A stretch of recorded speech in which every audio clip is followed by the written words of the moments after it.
Ona va bola ko'prigi. Assalomu alaykum. Mening mehribon, shirin so'z do'stlarim. Mana yana ertak tinglash fursati yetdi. Bugun ham odatimga ko'ra sizlarga ajoyib sarguzashtlarga to'la voqeani aytib beraman. Demak, yaxshilab joylashib olgan bo'lsangiz, diqqat bilan quloq soling. Aytishlaricha, qachonlardir Pinzivey qishlog'ida bir keksa ayol Panyvang ismli o'g'li bilan yashagan. Ona sotish uchun tog'lardan o'tin tersa, o'g'li birovlarning molini boqar ekan. Panyvang juda abjir, kuchli va epchil bo'lib, daraxtlarga osongina chiqar, katta xarsang toshlarni boshi uzra oshirib otishga juda usta bo'lib, ona o'g'lini ko'rgan sari dili yorishar ekan. O'g'ilginam, havas qilgulik yigit bo'lib ulg'aydi. Aqlli, kuchli, ro'zg'orga ham yordam beradi. Bir kuni Panyvang poda boqib yursa, kutilmaganda ikkita buqa ko'zi qonga to'lib bir-biri bilan suzisha ketibdi. Buni ko'rgan yigit ikkala to'polonchini shoxidan olib, ancha nariga uloqtirib yuboribdi. Natijada buqalarning shoxi egilib qolibdi. Panyvangning kuchi shunchalik ko'p ekan. Yigit og'ir nafas olayotgan buqalarga qarab, shunday deb ogohlantiribdi.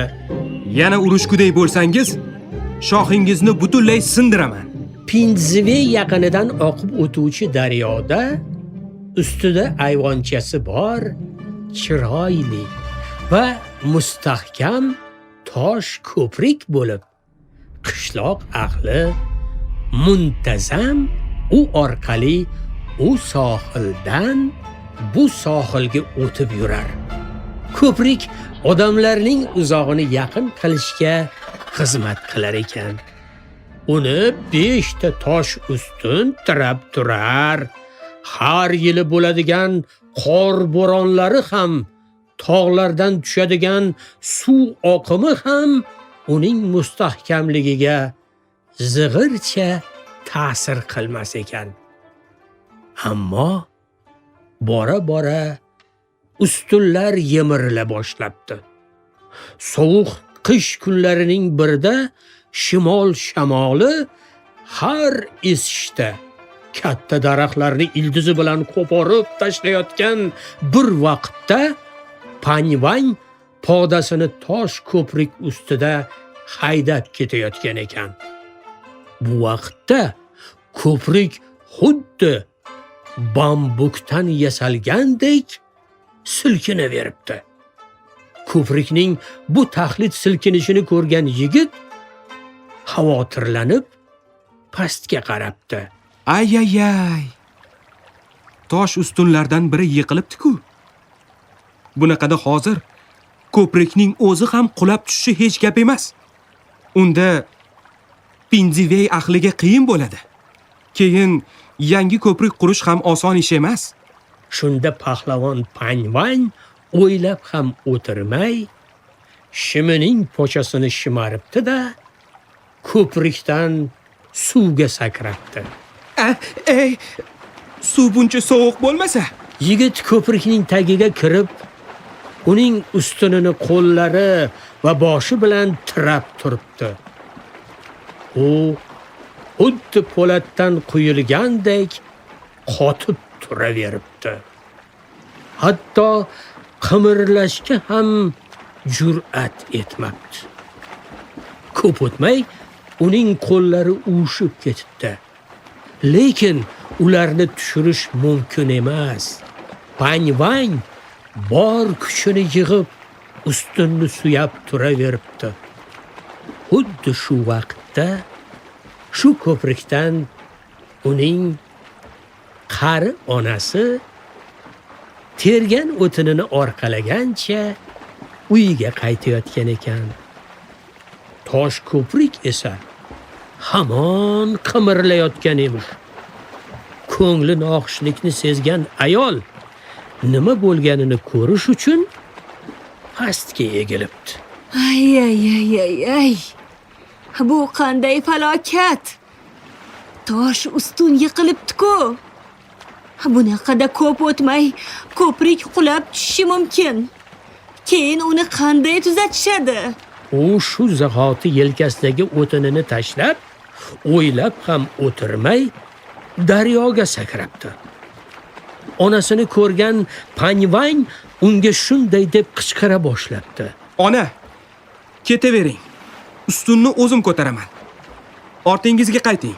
Onasi o'g'lining bu yerda anchadan beri turganini sezib, mehribonlik bilan shunday debdi. Yo'q, o'g'lim. Ko'prik hamon qimirlayapti. Bir o'zingga uni ushlab turish qiyinlik qiladi. Men senga yordam beraman.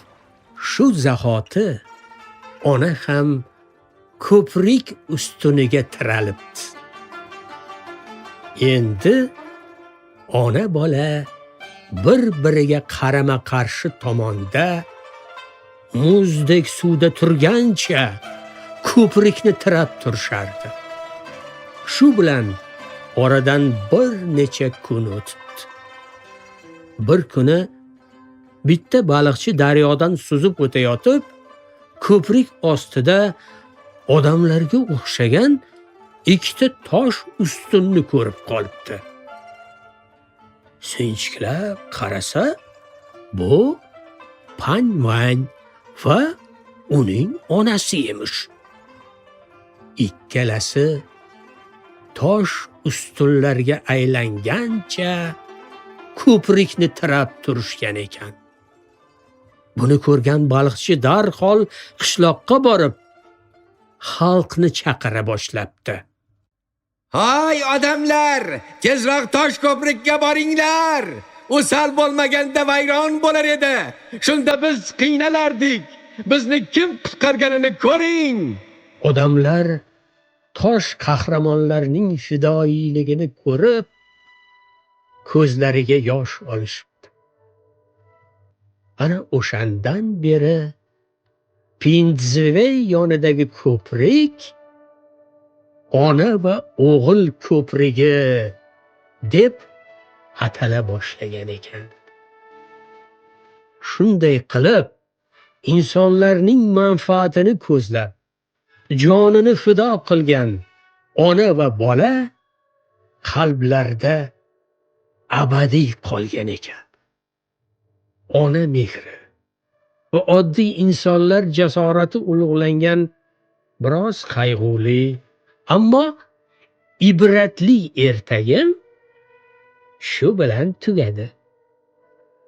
O'z hayotini xalq manfaati yo'lida qurbon qilgan oliyjanobligi va vatanparvarligi bois haqiqiy qahramonga aylangan ona va bolaning jasorati barchaga o'rnak bo'lgulik. Axir yaxshilik izsiz ketmaydi. Men esa oliyjanob fazilatlar sohibi bo'lishingizni tilab, sizlar bilan xayrlashaman. Sog' omon bo'linglar.